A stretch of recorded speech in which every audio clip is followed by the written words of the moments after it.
सत श्री अकाल विद्यार्थियों, मैं पवन कुमार, साइंस मास्टर, सरकारी हाई स्कूल मुखमैलपुर, जिला पटियाला तो ऑनलाइन क्लासेस की लगातारता दे विच तुहाडा स्वागत करते हैं।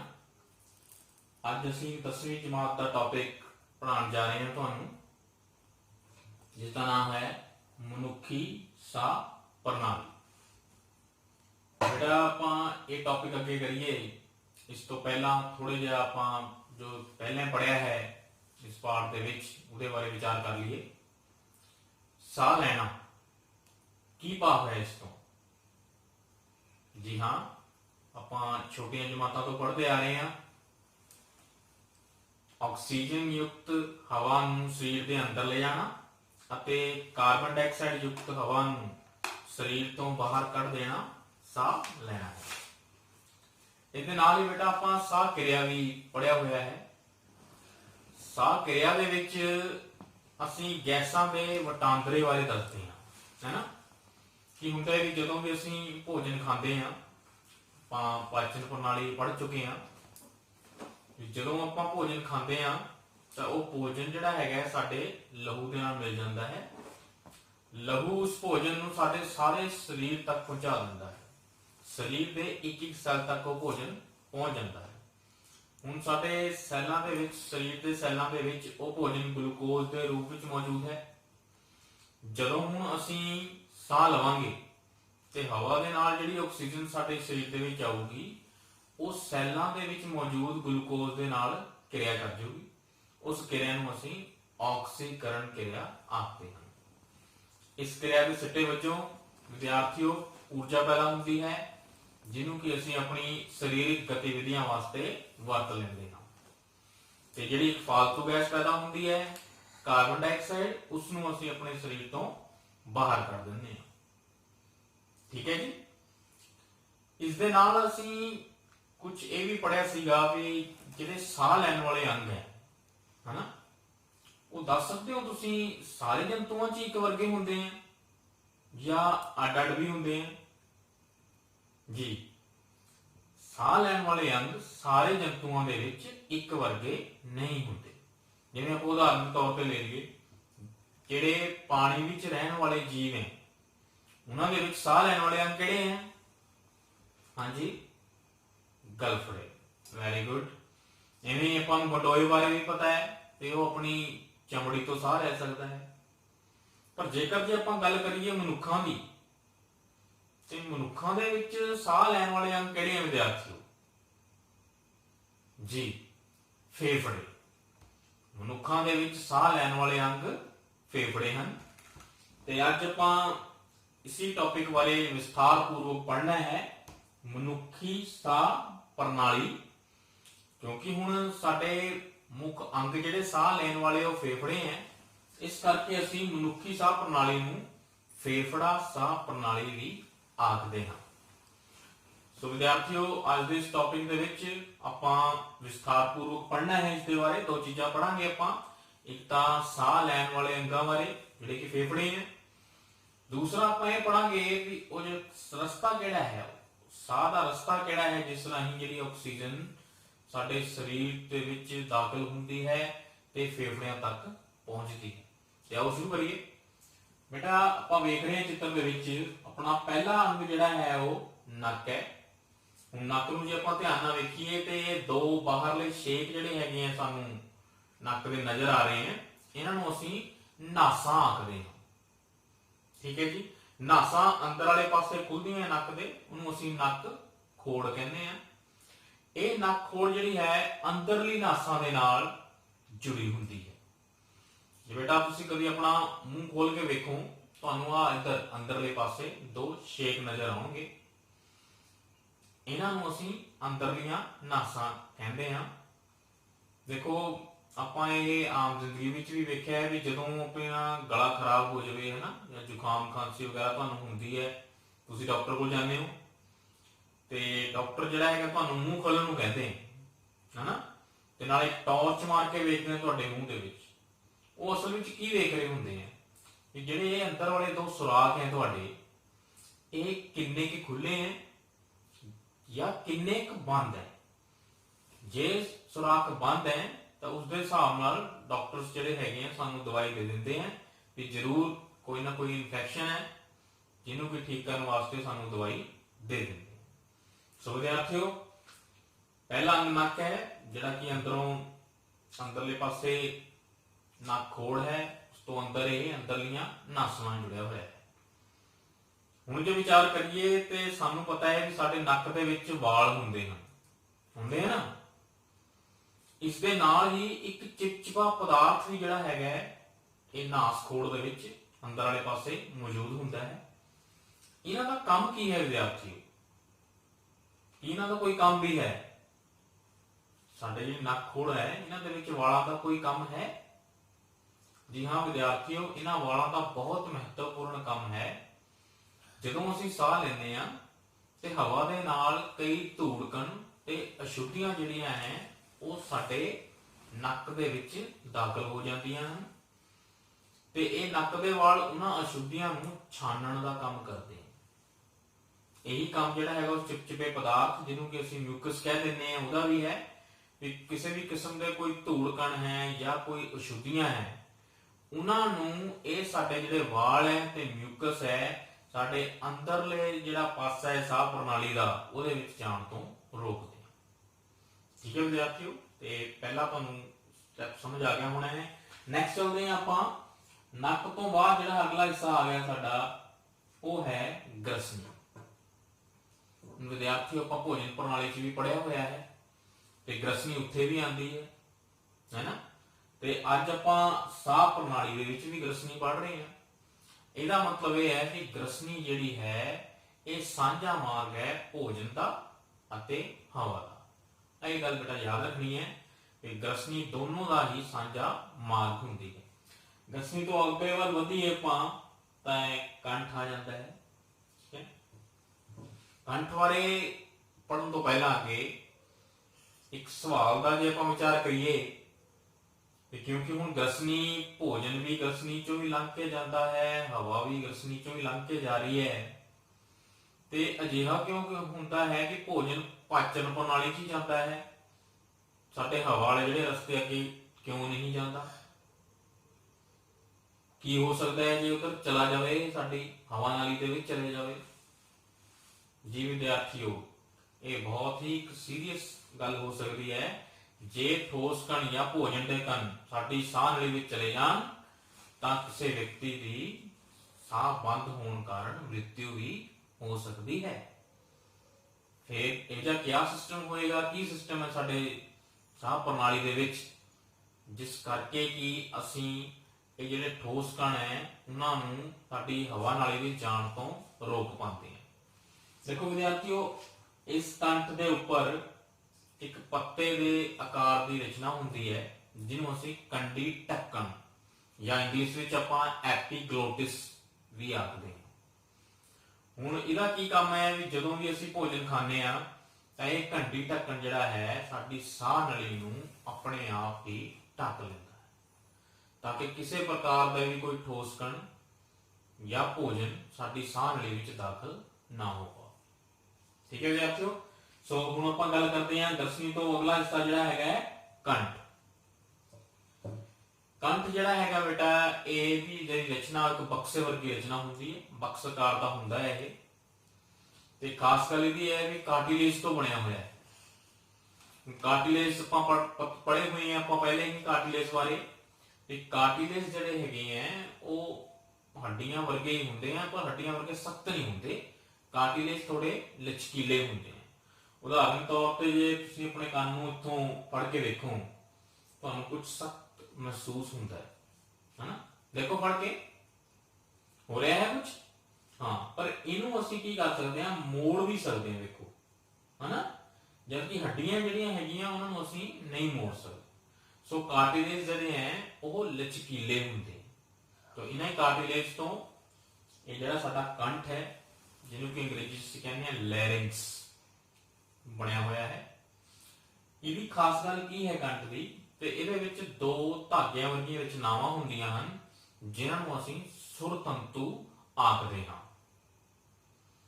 जदों हवा दबाव नाल निकलदी है कंठ दे विचों ਤਾਂ ਇਹ ਜਿਹੜੇ ਦੋ ਧਾਗੇ ਜਿਨ੍ਹਾਂ ਨੂੰ ਕੋਈ ਸੁਰ ਤੰਤੂ ਕਹਿੰਦੇ ਆ, ਇਹ ਧਾਗੇ ਵਰਗੀ ਰਚਨਾਵਾਂ ਦੇ ਵਿੱਚ ਕੰਪਨ ਪੈਦਾ ਹੁੰਦੀ ਹੈ, ਜਿਸ ਕਰਕੇ ਕਿ ਧੁਨੀ ਜਾਂ ਆਵਾਜ਼ ਪੈਦਾ ਹੁੰਦੀ ਹੈ।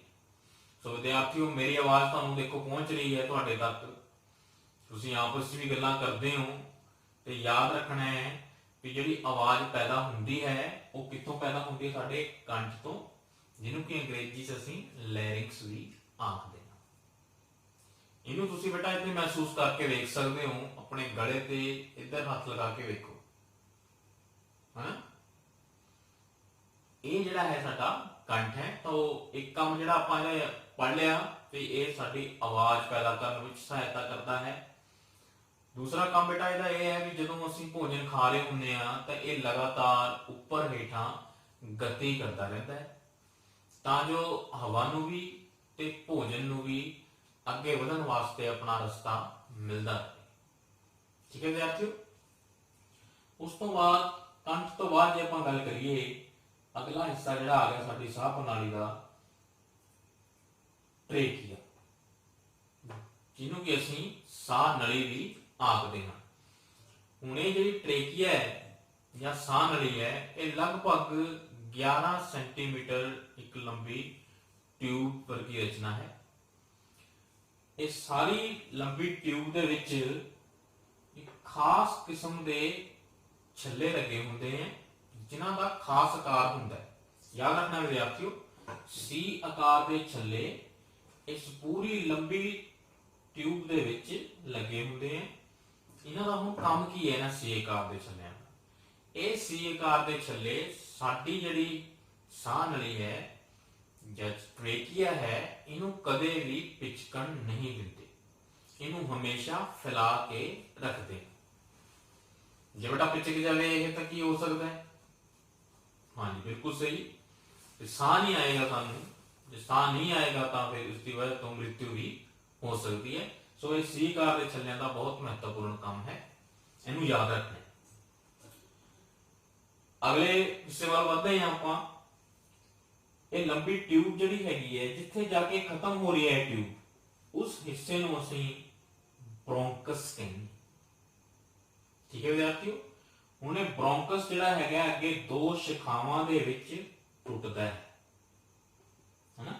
ਇਹਦੋਂ ਵੇਖ ਸਕਦੇ ਹੋ, ਇੱਕ ਸ਼ਾਖਾ ਇਹ ਰਹੀ ਤੇ ਇੱਕ ਸ਼ਾਖਾ ਇਹ। ਜਦੋਂ ਇਹ ਦੋ ਸ਼ਾਖਾਵਾਂ ਟੁੱਟ ਜਾਏਗਾ, ਇਹਨੂੰ ਅਸੀਂ ਕਹਾਂਗੇ ਬ੍ਰੌਂਕਾਈ। ਠੀਕ ਹੈ। ਹਰ ਇੱਕ ਬ੍ਰੌਂਕਾਈ ਜਿਹੜਾ ਹੈਗਾ ਅਲੱਗ-ਅਲੱਗ ਫੇਫੜਿਆਂ ਵਿੱਚ ਦਾਖਲ ਹੋ ਜਾਂਦਾ ਹੈ। ਠੀਕ ਹੈ। ਸੱਜੇ ਪਾਸੇ ਵਾਲਾ ਸੱਜੇ ਫੇਫੜੇ ਚਲਾ ਜਾਏਗਾ ਬ੍ਰੌਂਕਾਈ, ਖੱਬੇ ਪਾਸੇ ਵਾਲਾ ਖੱਬੇ ਫੇਫੜੇ ਦੇ ਵਿੱਚ ਚਲਾ ਜਾਏਗਾ।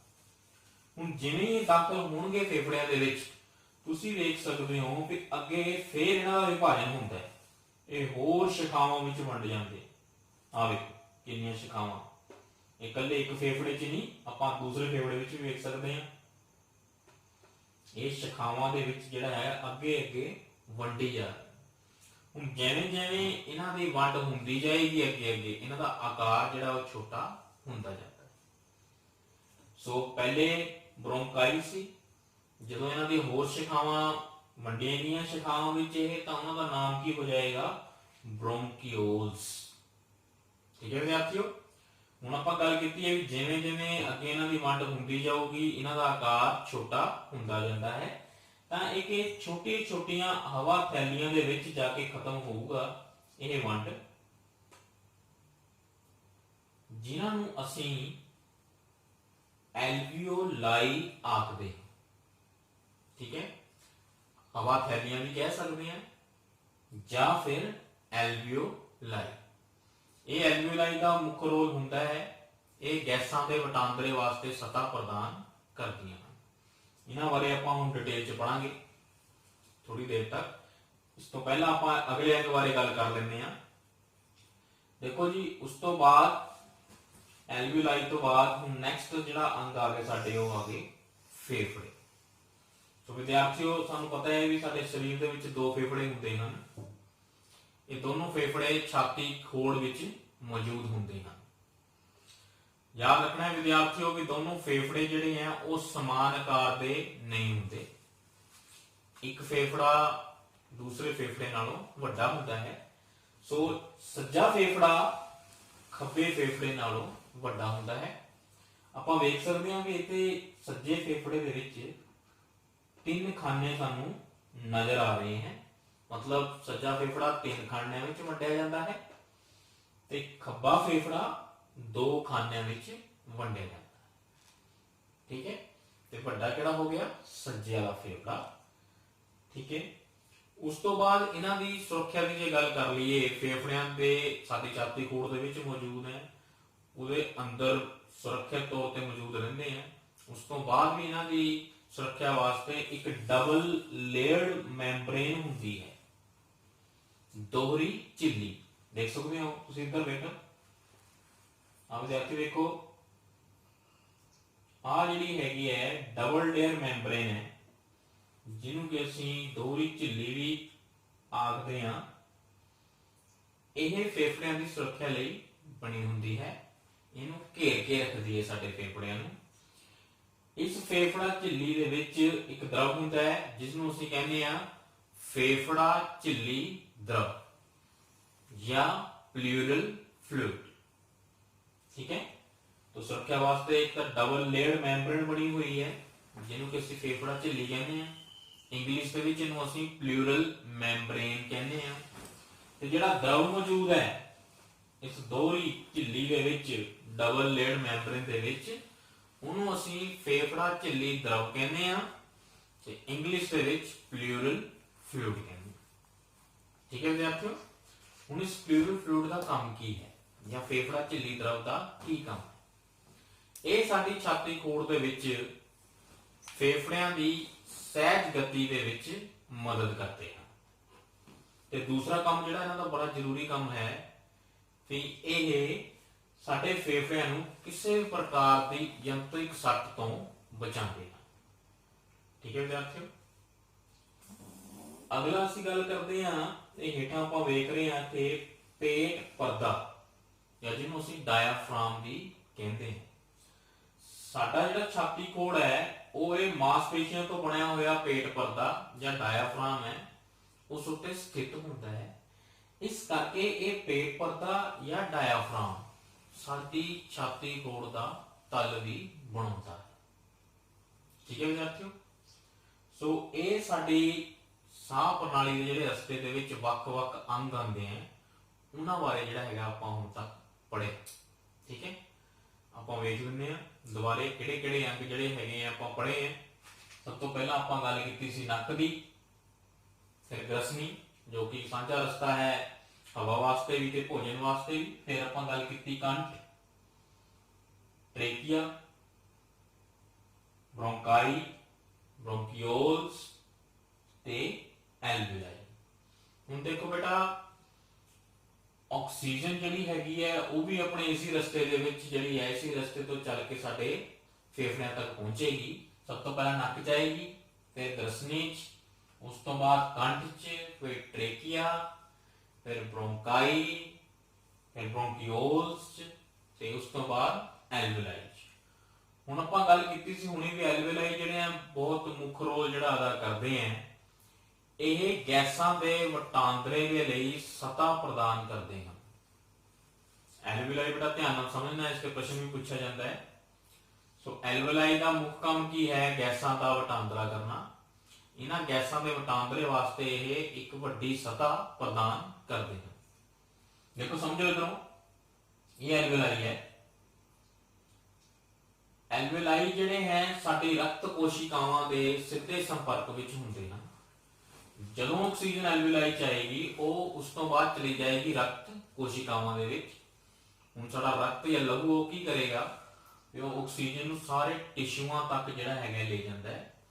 ਟਿਸ਼ੂਆਂ ਤੋਂ ਬਾਅਦ ਫਿਰ ਉਹ ਆਕਸੀਜਨ ਕਿੱਥੇ ਪਹੁੰਚ ਜਾਏਗੀ? ਸਾਡੇ ਹਰ ਇੱਕ ਸੈੱਲ ਤੱਕ। ਫਿਰ ਉਹੀ ਪ੍ਰਕਿਰਿਆ ਹੋਏਗੀ ਜਿਹੜੀ ਅਸੀਂ ਸਾਹ ਕਿਰਿਆ ਚ ਪੜ੍ਹੀ ਸੀ ਕਿ ਆਕਸੀਜਨ ਜਿਹੜੀ ਹੈਗੀ ਸੈੱਲਾਂ ਵਿੱਚ ਵਰਤ ਲਈ ਜਾਊਗੀ, ਆਕਸੀਕਰਨ ਕਿਰਿਆ ਹੋ ਜਾਏਗੀ, ਜਿਹੜੀ ਤਾਂ ਊਰਜਾ ਪੈਦਾ ਹੋਊਗੀ ਉਹ ਆਪਣੇ ਸਰੀਰ ਦੀ ਕਾਰਜਕਾਰੀ ਵਾਸਤੇ ਅਸੀਂ ਵਰਤ ਲਾਂਗੇ, ਤੇ ਜਿਹੜੀ ਫਾਲਤੂ ਗੈਸ ਕਾਰਬਨ ਡਾਈਆਕਸਾਈਡ ਪੈਦਾ ਹੋਈ ਹੈ ਉਹ ਕਿੱਥੇ ਚਲੀ ਜਾਏਗੀ? ਪਹਿਲਾਂ ਟਿਸ਼ੂਆਂ ਜਾਏਗੀ, ਟਿਸ਼ੂਜ਼ ਤੋਂ ਫਿਰ ਵਾਪਸ ਕਿੱਥੇ ਚਲੀ ਜਾਏਗੀ? ਐਲਵੀਲਾਈ। ਐਲਵੀਲਾਈ ਤੋਂ ਬਾਅਦ जिस रस्ते तो ऑक्सीजन आई सी, देखो ध्यान नाल वेखो इनू, उसी रस्ते तो जिहड़ी हैगी है कार्बन डाइऑक्साइड वापस चली जाएगी। सो बैक रूट किहड़ा होएगा, वो एल्वेलाई तो बाद कार्बन डाइऑक्साइड कित्थे गई, ब्रोंकियोल जाएगी, फिर ब्रोंकाइच, ट्रेकिया, कंठ, ग्रसनी, नक ते नासा राही साडे जिहड़ी साह प्रणाली चों एक कार्बन डाइऑक्साइड जिहड़ी है वो बाहर चली जाए। सो विद्यार्थियों समझ आ गया है कि जिस रस्ते सानू रस्ता जिहड़ा हैगा एक बार असीं याद कर लेना भी ऑक्सीजन जिहड़े रस्ते तो आई है ते उसी रस्ते तो फिर जिहड़ा हैगा जो बैक रस्ता असीं चलांगे तो कार्बन डाइऑक्साइड उसी रस्ते तो बाहर चली जाए। समझ आ गई विद्यार्थियों। सो नैक्सट टॉपिक हुण आपां इह डिस्कस करने हैं कि आपां हुण गल करके हटे हां भी ऑक्सीजन जिहड़ी हैगी है साडी साह प्रणाली च आ जांदी है ते कार्बन डाइऑक्साइड जिहड़ी साडी साह प्रणाली तो बाहर चली जाती है। पर वो किहड़ी प्रक्रिया है जिस राही अजिहा संभव हुंदा है, किवें ऑक्सीजन साडे शरीर च आ जाती है ते कार्बन डाइऑक्साइड शरीर तो बाहर चली जाती है। वो समझण लई बेटा आपां सब तो पहले समझना है भी जिहड़े साडे फेफड़े हैं इन्हां दे आले दुआले पसलियां मौजूद होंदियां हैं। ठीक है, वो चित्र राही आपां वेख सकते हैं।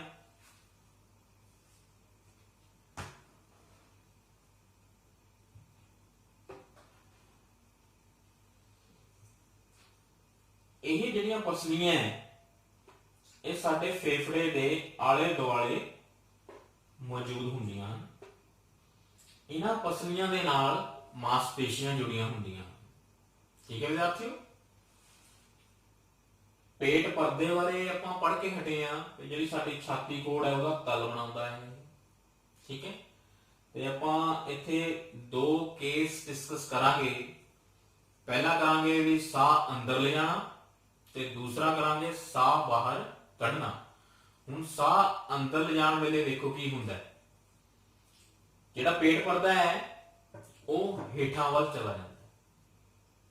ਠੀਕ ਹੈ ਵਿਦਿਆਰਥੀਓ, ਤੇ ਜਿਹੜੀਆਂ ਅਸੀਂ ਇਹ ਪਸਲੀਆਂ ਦੀ ਗੱਲ ਕੀਤੀ ਹੈ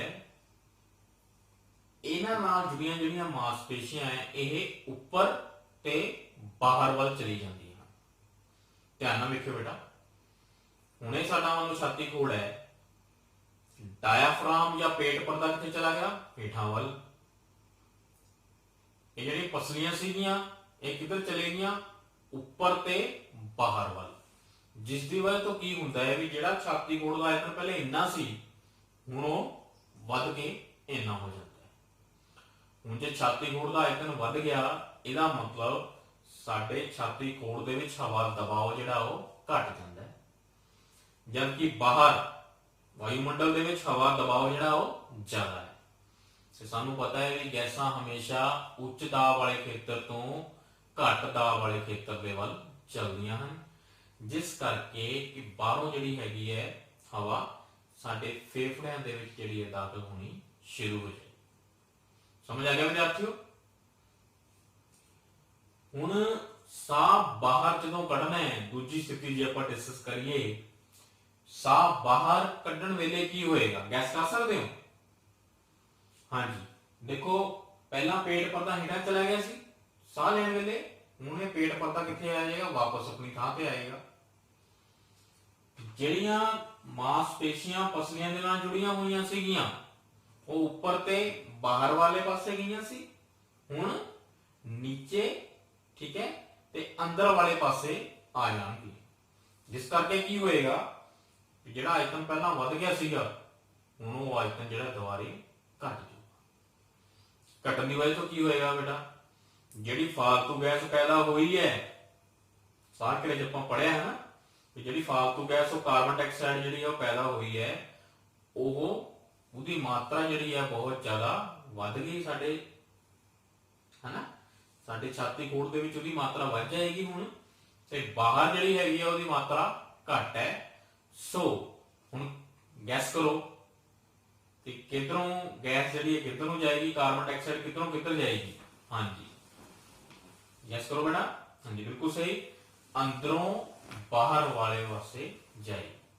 सो इस प्रक्रिया राही बेटा जिहड़ी ऑक्सीजन गैस सारे शरीर के अंदर आती है ते कार्बन डाइऑक्साइड गैस ਸਰੀਰ ਤੋਂ ਬਾਹਰ ਜਾਂਦੀ ਹੈ, ਜਿਹਦੇ ਵਿੱਚ ਕੀ ਆ ਪੇਟ ਪੜਦਾ ਤੇ ਪਸਲੀਆਂ ਦੇ ਨਾਲ ਜੁੜੀਆਂ ਹੋਈਆਂ ਮਾਸਪੇਸ਼ੀਆਂ ਦਾ ਮੁੱਖ ਕੰਮ ਹੈ। ਇਹਨੂੰ ਤੁਸੀਂ ਧਿਆਨ ਵਿੱਚ ਰੱਖਣਾ। ਠੀਕ ਹੈ ਵਿਦਿਆਰਥੀਓ। ਸੋ ਬੇਟਾ ਨੈਕਸਟ ਆਪਾਂ ਕੁਝ ਟਰਮਸ ਜਿਹੜੀਆਂ ਹੈਗੀਆਂ ਇਹਨਾਂ ਨਾਲ ਰਿਲੇਟਡ ਆਪਾਂ ਜਿਹੜੀਆਂ ਕਿ ਆਪਣੇ ਦਿਮਾਗ 'ਚ ਰੱਖਣੀਆਂ, ਪੁੱਛੀਆਂ ਜਾ ਸਕਦੀਆਂ, ਉਹਨਾਂ ਬਾਰੇ ਡਿਸਕਸ ਕਰ ਲੈਂਦੇ ਆ। ਪਹਿਲਾਂ ਤਾਂ ਇਹ ਤੁਸੀਂ ਯਾਦ ਰੱਖਣਾ ਹੈ ਵੀ ਜਿਹੜਾ ਮਨੁੱਖੀ ਫੇਫੜੇ ਹੈ ਉਹਨਾਂ ਦੇ ਵਿੱਚ ਲਗਭਗ 300 ਮਿਲੀਅਨ ਐਲਵੀਓਲਾਈ ਮੌਜੂਦ ਹੁੰਦੇ ਹਨ। ਹੁਣ ਤੁਸੀਂ ਵੇਖੋ ਵੀ ਕਿੰਨੀ ਵੱਡੀ ਮਾਤਰਾ ਦੇ ਵਿੱਚ ਇਹ ਮੌਜੂਦ ਹੁੰਦੇ ਆ ਤੇ ਇੱਕ ਬਹੁਤ ਵੱਡੇ ਸਤਰ ਦੇ ਉੱਪਰ ਇਹ ਗੈਸਾਂ ਦੇ ਵਟਾਂਦਰੇ ਦਾ ਕੰਮ ਕਰਦੇ। ਦੂਸਰਾ ਚੀਜ਼ ਤੁਸੀਂ ਬੇਟਾ ਯਾਦ ਰੱਖਣੀ ਹੈ ਵੀ ਜਿਹੜਾ ਸਾਡੇ ਮਨੁੱਖ ਹੈ, ਜਿਹੜਾ ਕਿ ਇੱਕ ਹੈਲਦੀ ਨੋਰਮਲ ਤੰਦਰੁਸਤ ਮਨੁੱਖ ਹੈ, ਉਹਦੀ ਜਿਹੜੀ ਸਾਹ ਲੈਣ ਦੀ ਦਰ ਹੈ ਉਹ 15 ਤੋਂ 18 ਵਾਰ ਹੈ ਪ੍ਰਤੀ ਮਿੰਟ। ਠੀਕ ਹੈ, ਇੱਕ ਹੈਲਦੀ ਜਿਹੜਾ ਵਿਅਕਤੀ ਹੈ ਉਹ 15 ਤੋਂ 18 ਵਾਰ ਪ੍ਰਤੀ ਮਿੰਟ ਜਿਹੜਾ ਹੈ ਸਾਹ ਲੈਂਦਾ ਹੈ। ਪਰ ਇੱਕ ਚੀਜ਼ ਇੱਥੇ ਇਹ ਵੀ ਯਾਦ ਰੱਖਣੀ ਹੈ, ਇਹ ਹਰ ਸਥਿਤੀ ਵਿੱਚ ਇੰਨੀ ਹੀ ਨਹੀਂ ਰਹੇਗੀ। ਹੁਣ ਮੰਨ ਲਓ ਜਿਸ ਵਕਤ ਆਪਾਂ ਕਸਰਤ ਕਰਦੇ ਹਾਂ ਜਾਂ ਆਪਾਂ ਦੌੜ ਰਹੇ ਹਾਂ ਤੇ ਉਸ ਵਕਤ ਕੀ ਹੋਏਗਾ, ਇਹ ਸਾਹ ਲੈਣ ਦੀ ਦਰ ਘਟੇਗੀ ਜਾਂ ਵਧੇਗੀ?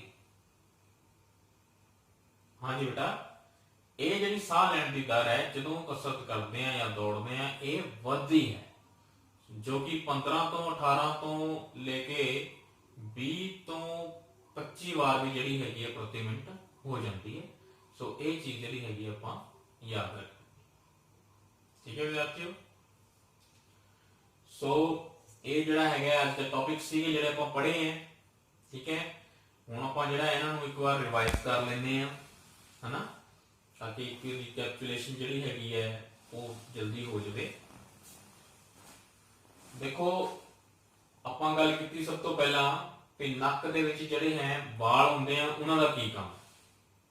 ਹਾਂਜੀ ਬਿਲਕੁਲ, ਨੱਕ ਦੇ ਜਿਹੜੇ ਵਾਲ ਹੈ ਉਹ ਹਵਾ ਨੂੰ ਜਾਂ ਹੋਰ ਧੂੜ ਕਣਾਂ ਨੂੰ ਛਾਨਣ ਦਾ ਕੰਮ ਕਰਦੇ ਹਨ। ਫਿਰ ਜੇ ਆਪਾਂ ਗੱਲ ਕਰੀਏ ਉਸ ਤੋਂ ਬਾਅਦ ਅਸੀਂ ਗ੍ਰਸਨੀ ਦੀ ਗੱਲ ਕੀਤੀ ਕਿ ਜਿਹੜੀ ਗ੍ਰਸਨੀ ਹੈ ਉਹ ਦੋਨਾਂ ਹੀ ਵਾਸਤੇ, ਕਿਹਦੇ ਵਾਸਤੇ, ਹਵਾ ਤੇ ਭੋਜਨ ਵਾਸਤੇ ਸਾਂਝਾ ਰਸਤਾ ਹੈ। ਅੱਛਾ, ਆਵਾਜ਼ ਕਿੱਥੋਂ ਪੈਦਾ ਹੁੰਦੀ ਹੈ? ਹਾਂ, ਆਪਾਂ ਪੜਿਆ ਵੀ ਜਿਹੜੀ ਆਵਾਜ਼ ਅਸੀਂ ਬੋਲ ਰਹੇ ਹਾਂ ਪੈਦਾ ਕਿੱਥੋਂ ਹੁੰਦੀ ਹੈ? ਜੀ ਬਿਲਕੁਲ, ਕੰਠ ਦੇ ਵਿੱਚੋਂ। ਠੀਕ ਹੈ ਜੀ, ਕੰਠ ਨੂੰ ਅਸੀਂ ਹੋਰ ਕੀ ਕਹਿੰਦੇ ਆ? ਲੈਰਿੰਕਸ ਵੀ ਕਹਿੰਦੇ ਆ, ਧਿਆਨ ਚ ਰੱਖਣਾ ਹੈ। ਜਿਹੜੀ ਸਾਡੀ ਟ੍ਰੇਕੀਆ ਹੈ ਜਾਂ ਸਾਹ ਨਲੀ ਹੈ ਉਹਦੀ ਕਿੰਨੀ ਲੰਬਾਈ ਹੈ? ਜੀ ਬਿਲਕੁਲ ਸਹੀ, ਲਗਭਗ 11 ਸੈਂਟੀਮੀਟਰ। ਸਾਡੇ ਸਰੀਰ ਦੇ ਵਿੱਚ ਦੋ ਫੇਫੜੇ हैं कि दोनों ही इको ही आकार दे हैं। केड़ा फेफड़ा वड्डा होएगा ते केड़ा छोटा होएगा? जी, सज्जा फेफड़ा वड्डा है ते खब्बा फेफड़ा छोटा है। गुड। एल्वियोलाई दा की काम है? जी ਹੁਣੇ ਆਪਾਂ ਡਿਸਕਸ ਕਰਕੇ ਹਟੇ ਆ ਕਿ ਮਹੱਤਵਪੂਰਨ ਰੋਲ ਐਲਵੀਓਲਾਈ ਅਦਾ ਕਰਦੇ ਹਨ। ਇਹ ਗੈਸਾਂ ਦੇ ਵਟਾਂਦਰੇ ਦੇ ਲਈ ਸਤਹ ਪ੍ਰਦਾਨ ਕਰਦੇ ਹਨ। ਠੀਕ ਹੈ ਵਿਦਿਆਰਥੀਓ। ਸੋ ਇਹ ਬੇਟਾ ਜੋ ਅੱਜ ਆਪਾਂ ਪੜਿਆ ਹੈ ਉਮੀਦ ਹੈ ਵੀ ਤੁਹਾਨੂੰ ਸਮਝ ਆ ਗਿਆ ਹੋਣਾ ਹੈ। ਠੀਕ ਹੈ, ਆਸ ਕਰਦੇ ਹਾਂ ਵੀ ਤੁਸੀਂ ਨਾਲ ਨਾਲ ਨੋਟ ਵੀ ਕਰ ਰਹੇ ਸੀਗੇ ਕਾਪੀਆਂ ਦੇ ਵਿੱਚ ਤੇ ਤੁਹਾਨੂੰ ਸਮਝ ਆ ਗਿਆ ਹੋਣਾ ਠੀਕ ਤਰੀਕੇ ਨਾਲ। ਅਗਲੀ ਵਾਰ ਤੁਹਾਡੇ ਸਾਹਮਣੇ ਕੋਈ ਇੱਕ ਹੋਰ ਨਵਾਂ ਟੌਪਿਕ ਲੈ ਕੇ ਅਸੀਂ ਆਵਾਂਗੇ। ਸੋ ਤਦ ਤੱਕ ਦੇ ਲਈ ਧੰਨਵਾਦ।